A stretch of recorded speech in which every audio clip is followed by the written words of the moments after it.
Florence, Italy, a city renowned for its beauty, art and culture. But beneath the surface of this idyllic paradise lurks a dark and sinister secret. A story that would shock the world and leave an indelible mark on the Tuscan countryside. This is the story of the Monster of Florence.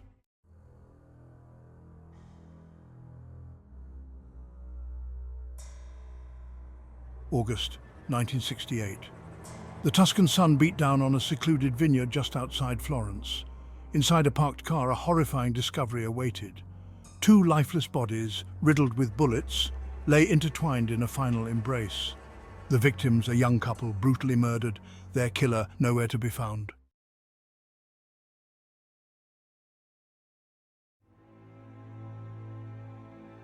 News of the double homicide spread like wildfire through the tranquil Tuscan countryside.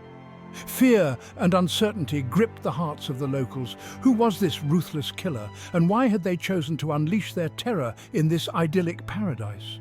Little did they know, this was just the beginning of a nightmare that would last for decades.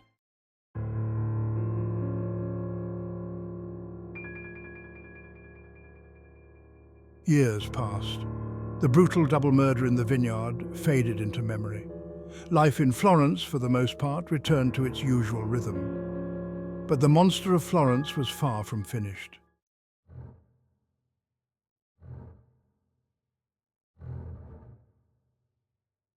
June 1974.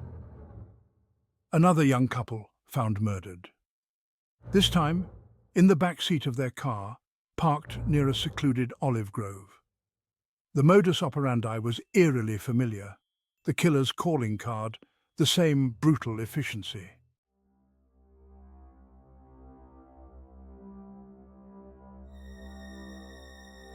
Panic spread through the rolling hills of Tuscany. The newspapers ran wild with speculation.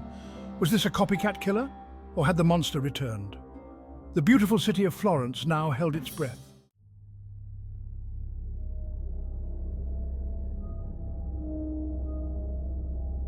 The killer's calling card, a gruesome detail kept hidden from the public, sent chills down the spines of investigators. The Monster of Florence had a calling card, a horrific souvenir he took from his victims.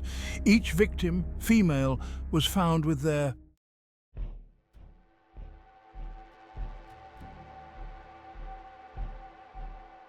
A macabre pattern began to emerge, sending chills down the spine of the city. Each scene more horrifying than the last, each victim's heart removed. The press, initially hesitant, could no longer contain the gruesome truth. The Monster of Florence, they declared, had returned.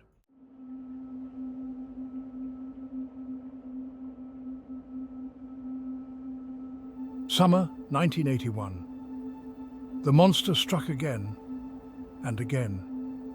Each murder followed the same chilling pattern.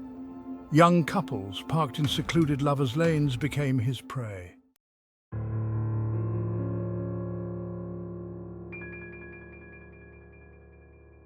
Florence, once a beacon of joy and romance, was paralyzed by fear. Tourists, once drawn to the city's beauty, stayed away. The whispers of Il Mostro echoed through the ancient streets. The monster's shadow loomed large.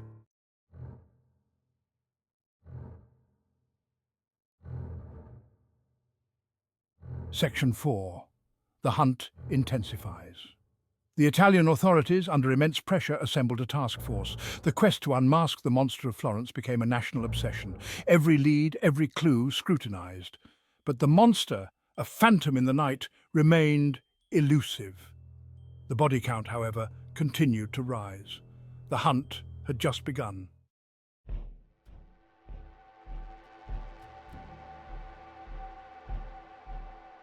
Section 1.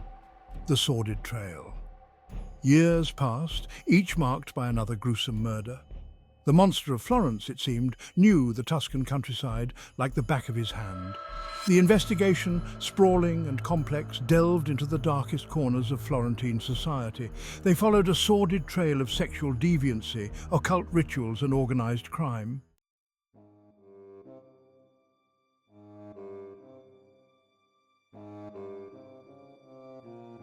Section 2. Whispers of a Sardinian connection. One theory led investigators down a chilling path, the Sardinian connection.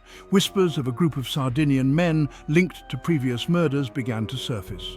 These men, rumoured to be involved in black magic and ritualistic killings, became prime suspects.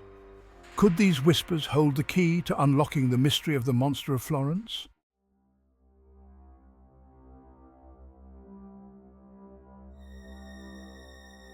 The investigation took a dramatic turn in 1984. A group of men, all farmers from the small village of Travale, were arrested. They became known as the Compagnie di Merende Picnic Friends, a chillingly innocuous name for a group suspected of monstrous crimes. Had the authorities finally captured the Monster of Florence, or were these men merely scapegoats in a desperate bid to appease the public?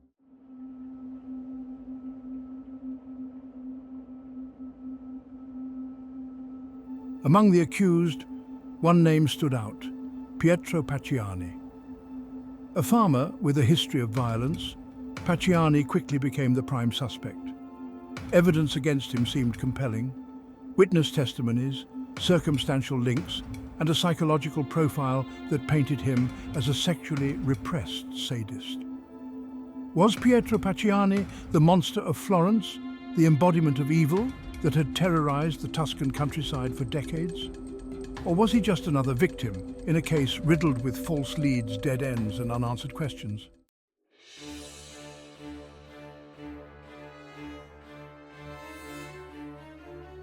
The arrest of Pietro Pacciani and the Compagnie di Merende ignited a media firestorm.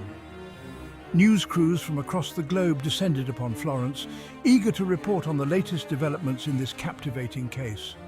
Every detail, no matter how small or insignificant, was scrutinized, analyzed, and sensationalized. The public, captivated by the macabre nature of the crimes and the mystery surrounding the killer's identity, devoured every word.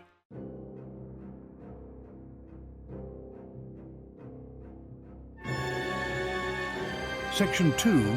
Trial by public opinion. Pacciani, with his gruff demeanour and piercing gaze, made for a captivating subject. The media, often blurring the lines between fact and fiction, painted him as a monstrous figure, a personification of evil. His past transgressions, including a conviction for the manslaughter of his fiancée's lover, were dredged up and presented as evidence of his inherent depravity. Even before the trial began, public opinion had already condemned him.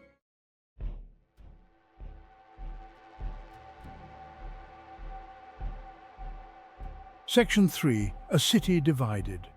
The Monster of Florence case, once a source of shared fear and anxiety, now divided the city of Florence. Some believed Pacciani was the true monster, a ruthless killer who had finally been brought to justice. Others remained unconvinced, skeptical of the evidence presented, and suspicious of the motives behind Pacciani's arrest. The city, once united in its fear, was now fractured by doubt, suspicion, and a growing sense of unease.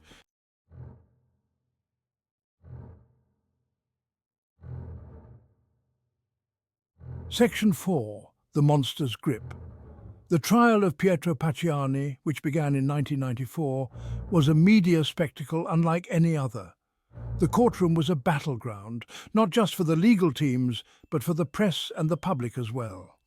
Every day, the entrance was swarmed by journalists and photographers, all vying for the best position to capture the unfolding drama. The atmosphere was electric, charged with anticipation and tension. The prosecution presented its case meticulously, relying heavily on circumstantial evidence and witness testimonies. They brought forward a series of witnesses, each with their own story, their own piece of the puzzle. However, many of these testimonies were contradictory or unreliable, casting shadows of doubt over the prosecution's narrative. The evidence, though compelling, was not always concrete, leaving room for interpretation and skepticism. The defense, in turn, argued fervently that Pacciani was a scapegoat, an easy target for a justice system desperate to close the case and appease a terrified public. They painted a picture of a man wrongfully accused, a victim of circumstance and public hysteria. The defense lawyers' passionate speeches resonated with many, casting further doubt on the prosecution's case. Pacciani himself appeared anxious, his fate hanging in the balance as the trial progressed. The trial dragged on for months, each twist and turn keeping the city of Florence, and indeed the entire nation, on the edge of its seat. Every new development was reported with fervour, the headlines screaming the latest updates. The public was captivated, their daily lives intertwined with the courtroom drama. The case became a national obsession, a topic of conversation in every household, every cafe, every street corner. The Monster of Florence, it seemed, still held the city in its grip, even from within the confines of the courtroom. The fear and fascination that had gripped Florence for years were now focused on the trial. The courtroom became a stage where the city's darkest fears and deepest anxieties played out. The handcuffs on Pacciani's wrists were a stark reminder of the terror that had once stalked the streets. The tension in the courtroom audience was palpable, a reflection of the collective anxiety of a city haunted by its past. Florence, with its rich history and vibrant culture, found itself overshadowed by the spectre of the monster, a shadow that loomed large over the city and its people.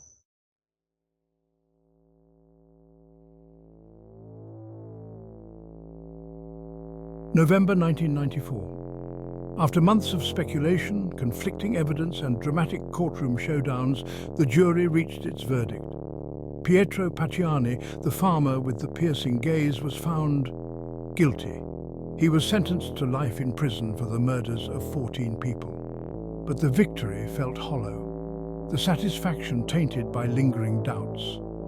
Many believed Pacciani, while undoubtedly a troubled individual, was not the Monster of Florence.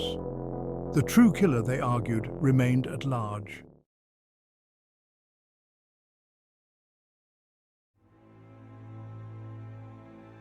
Pacciani's conviction was overturned on appeal, but he was ordered to stand retrial. However, fate intervened. On February 22, 1998, before he could face a new trial, Pietro Pacciani was found dead in his apartment. The cause of death, a heart attack. His death, while closing one chapter in the Monster of Florence saga, did little to quell the lingering questions and controversies that surrounded the case. The Monster of Florence, despite decades of investigation, countless theories and numerous suspects, remained an enigma. Pacciani, a farmer with a troubled past, had been accused of being the infamous Monster of Florence, a serial killer who terrorized the Tuscan countryside for nearly 2 decades. The murders, which began in the 1960s, were brutal and methodical, leaving the community in a state of perpetual fear. Despite numerous arrests and investigations, the true identity of the killer remained elusive. Pacciani's trial was a media sensation, drawing attention from around the world. The evidence against him was circumstantial, yet compelling. His conviction brought a temporary sense of closure to the victims' families, but the overturning of his conviction reopened old wounds. The retrial was highly anticipated, with many hoping it would finally bring definitive answers. But as the date approached, Pacciani's sudden death added another layer of mystery to the already convoluted case. Some speculated that his death was not a natural one, suggesting foul play to silence him forever.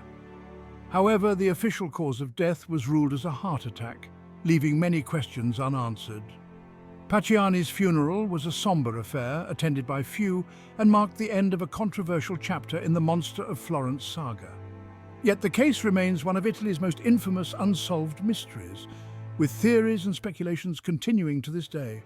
The Monster of Florence, a shadowy figure, continues to haunt the collective memory of a city that still seeks justice and closure. As the years pass, the legend of the Monster of Florence grows, a chilling legacy that refuses to fade away.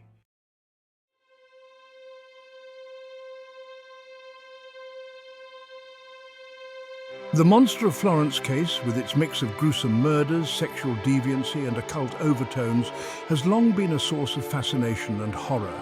The case, which spanned from the late 1960s to the mid-1980s, involved a series of brutal double murders that left the city of Florence and the surrounding countryside in a state of perpetual fear. The victims, often young couples, were found in secluded areas, their bodies mutilated in ways that suggested a ritualistic element to the killings. This added a layer of macabre intrigue to an already horrifying series of events. The case captured the imagination of the world. Books, documentaries, and even feature films attempted to unravel the mystery, each offering its own interpretation of events and suspects. Theories ranged from the involvement of a single deranged individual to a more complex conspiracy involving multiple perpetrators. Some speculated that the murders were the work of a satanic cult, while others believed they were the actions of a lone psychopath. The sheer number of theories and the lack of concrete evidence only added to the enigma, making the Monster of Florence one of the most perplexing and enduring mysteries in criminal history. Despite the best efforts of law enforcement, the truth remained elusive, shrouded in doubt, speculation, and the passage of time. The case, officially closed in 2008 with no further arrests, left many questions unanswered. Over the years, numerous suspects were arrested and interrogated, but none were definitively proven to be the monster. The lack of resolution has led to a sense of frustration and helplessness among those who have followed the case closely. It has also fueled a cottage industry of amateur sleuths and true crime enthusiasts, all eager to solve the mystery that has baffled professionals for decades. The case continues to haunt the collective memory of Italy and the world. The Monster of Florence, though silenced, cast a long shadow, a chilling reminder that some mysteries may never be solved. The impact of the case extends beyond the immediate victims and their families, affecting the broader community and even the cultural landscape. It has inspired countless works of fiction and non-fiction, each attempting to capture the horror and complexity of the events. The case serves as a grim reminder of the darkness that can lurk beneath the surface of even the most picturesque and tranquil settings. As the years go by, the legend of the Monster of Florence continues to grow, fueled by new theories and discoveries. While the case may never be officially solved, it remains a topic of intense interest and speculation.